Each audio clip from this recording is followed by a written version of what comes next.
This week's gospel lesson commences with a critical theme for faith: to pray always and not to lose heart.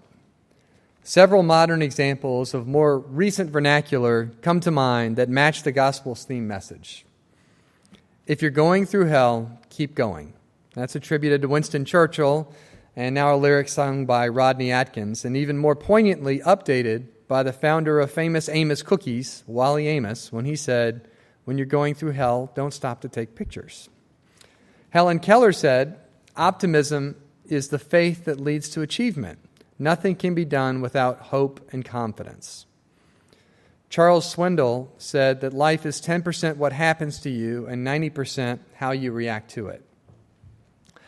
Mark Twain said, "The secret of getting ahead is getting started." And I'll give you one more. "It does not matter how slowly you go as long as you do not stop." And that was by Confucius. As a parent, I'm in a leadership role, and part of what I preach to our kids is the importance of optimism.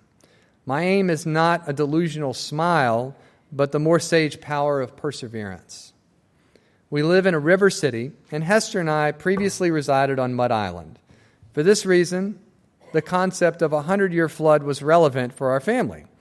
My personal view is that only certainty that I have with regard to flooding is that on some date in the future, the current record will be broken.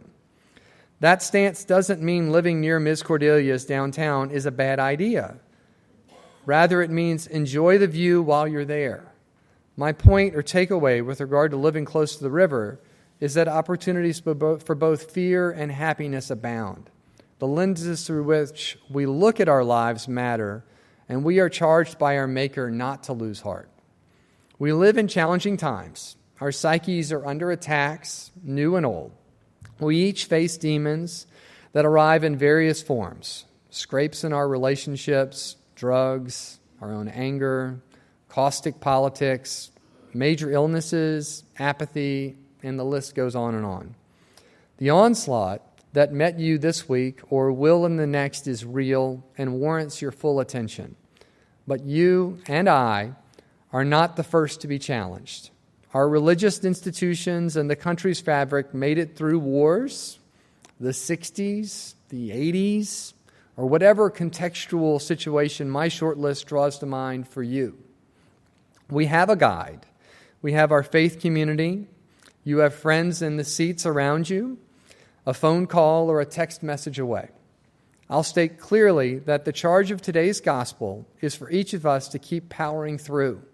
Jesus extols us with example after example that no matter how beaten down by the onslaught you feel, our God is there with us.